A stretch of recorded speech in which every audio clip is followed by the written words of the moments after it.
नमस्कार दोस्तों, मैं आपको सुनाने जा रहा हूँ एक ऐसी कहानी जिसमें सुख और दुख, जीवन के उतार चढ़ाव, हर वो लम्हा जो कहीं न कहीं हमारे अपने जीवन में जुड़ा होता है। सुख और दुख जिंदगी में एक ऐसे ही सिक्के के दो पहलू हैं जो कहीं न कहीं हमारी जिंदगी में जुड़े हुए हैं। यही जीवन का सत्य है।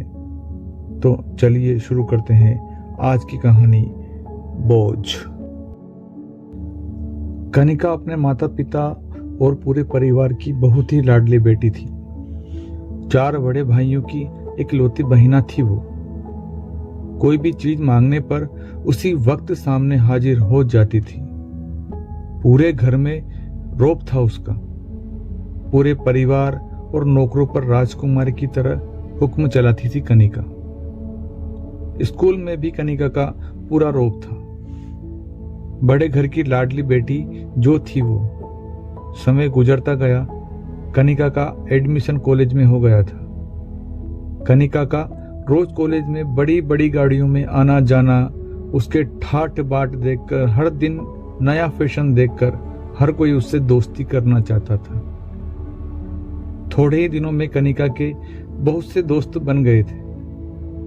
पूरे कॉलेज में उसकी अपनी एक अलग ही पहचान थी। इन दिनों कनिका के घर एक रिश्ता आया।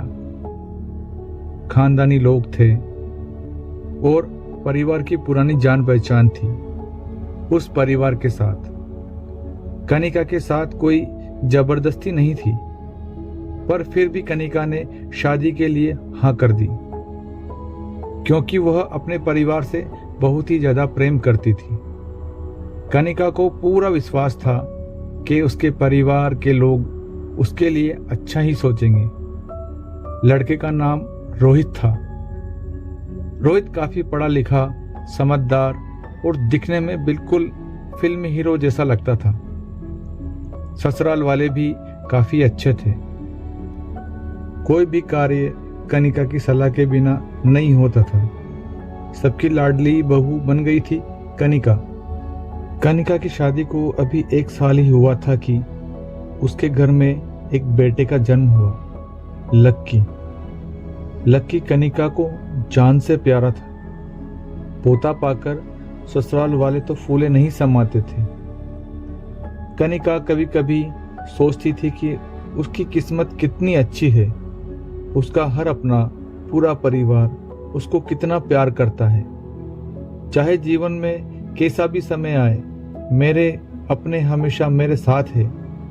मैं कभी अकेली नहीं हो सकती। कितनी खुशकिस्मत हूं मैं। पर शायद कनिका की खुशियों को उसकी अपनी नजर लग गई। एक दिन वो मायके जाने की जिद कर बैठी। रोहित को बहुत काम था, लेकिन कनिका की जिद के चलते वो तीनों अपनी कार से कनिका के पीहर के लिए रवाना हो गए।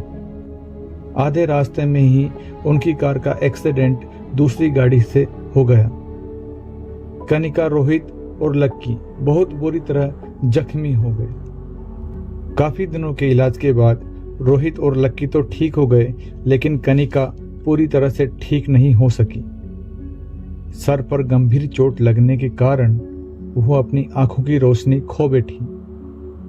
अब कनिका की किस्मत जैसे उल्टे पांव चलने लगी। मायके वाले कुछ दिनों तक तो उससे मिलने आते रहे, फिर कभी कभार फोन करके पूछ लेते अब कैसी हो। वक्त के साथ साथ धीरे धीरे यह सिलसिला भी कम हो गया था। ससुराल वालों की सहानुभूति भी कम होने लगी थी कनिका के साथ। घर में किसी को पास बैठने के लिए कहती तो बहुत काम है बहू रानी, अब तुम भी हाथ बटा नहीं सकती ना, ऐसा कहकर टाल देते। रोहित भी चिड़चिड़ा सा हो गया था। बस लक्की ही था उसके साथ, जिसके साथ हंसते खेलते कनिका का वक्त गुजर रहा था। एक दिन कनिका के हाथ से कुछ सामान गिर गया, जिसकी वजह से लक्की को हल्की सी चोट लग गई। कनिका के सास और ससुर ने लक्की को उससे अलग कर दिया कि कहीं उसके ना देखने की वजह से बच्चे को कोई नुकसान ना हो जाए। कनिका अंदर से टूट चुकी थी। एक दिन उसने सबके सामने मायके जाने की इच्छा रखी तो रोहित उसे तुरंत मायके छोड़ आया, जैसे कि वह यही चाहता था। लेकिन लक्की को उसके साथ नहीं भेजा गया। कनिका कभी लक्की से इतनी दूर नहीं रही थी, पर अपनी खुद की कमी के कारण उसने ज्यादा बहस नहीं की। कनिका पूरे रास्ते पूछती रही लक्की को क्यों नहीं भेजा गया, पर रोहित ने कोई जवाब नहीं दिया।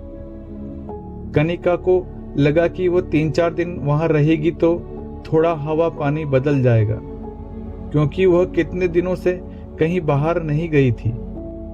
घर वाले भी इतने दिनों के बाद उसे देखकर कितने खुश होंगे। कनिका के घर पहुंचने पर सब लोग बहुत खुश हुए। खाने में सब कुछ कनिका की पसंद का बना था। कनिका ने मम्मी पापा भाई भाभीियों से दिल खोल के बातें की। बड़े भैया के छोटे छोटे बच्चे भी बुआ के साथ घुल मिल गए थे। रात को सोने के वक्त जब वो कपड़े बदलने लगी तो उसको पता चला कि उसका बैग तो कहीं ज्यादा पूरे कपड़ों से भरा हुआ था। वो सब समझ गई। वह बहुत ही उदास हो गई। कुछ दिनों तक तो सब ठीक रहा, फिर जैसे सब बदलने लगा। अब धीरे धीरे सबका व्यवहार बदल रहा था। वह लोग जैसे थक चुके थे कनिका से। सब लोग घुमा फिरा कर पूछने लगे थे कि रोहित कब आ रहा है तुम्हें ले जाने के लिए। कनिका कुछ न कुछ बहाना बना देती, जबकि वो जानती थी अब उसके लिए ससुराल के घर में कोई जगह नहीं है। पूरे 6 महीने हो गए थे, ना तो रोहित फोन करता था, ना सास ना ससुर। अब तो हालचाल के लिए पूछना भी बंद कर दिया था ससुराल वालों ने। कनिका से चलते वक्त कुछ ना कुछ नुकसान हो जाता था। थोड़ी बहुत टोका टोकी सुनाई देती थी कनिका को। कनिका अनसुना करके टाल देती थी। एक दिन उसके हाथ से लगकर एक कीमती फूलदान टूट गया। छोटी भाभी ने खूब हंगामा मचाया। पूरे मोहल्ले को सर पर उठा लिया था छोटी भाभी ने। छोटी भाभी के एक एक शब्द तीर जैसे चुभते थे कनिका के।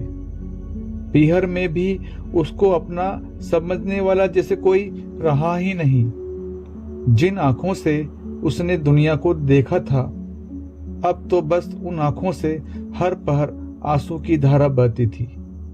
कनिका को ना दिखाई देने की वजह से घर में कुछ ना कुछ नुकसान होता रहता। छोटी भाभी का चिल्लाना सुबह से शुरू होता तो शाम तक चलता रहता। अब तो यह रोज की कहानी हो गई थी। कनिका के माता पिता रोज रोज के झमेलों से तंग आ गए थे। एक दिन रोहित को खुद से फोन कर दिया। रोहित कनिका को अपने साथ घर ले गया। कनिका को अपने परिवार वालों से यह उम्मीद ना थी। जिस कनिका के कहे बिना घर में एक पत्ता भी नहीं हिलता था, उस घर के लिए अब वह बोझ बन चुकी थी। रोहित के साथ ससुराल आते वक्त वह बहुत खुश थी। पूरे रास्ते बस चुपचाप सी बैठी रही, कुछ नहीं बोला। पूरा 1 साल हो गया था उसे पीहर में। अब वो अपने घर जा रही थी। पूरे रास्ते अपने जिगर के टुकड़े के बारे में सोचती रही।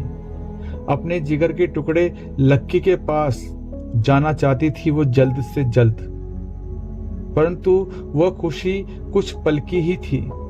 सारा बंदोबस्त पहले ही किया हुआ था। कनिका को सीधे ऊपर वाले कमरे में पहुंचा दिया गया। लक्की से दूर रहने की सख्त चेतावनी दी गई कनिका को। एक काम वाली बाई को उसकी जिम्मेदारी सौंप दी गई, जो कनिका के खाने पहनने बाकी सारी जरूरतों का ध्यान रखती थी।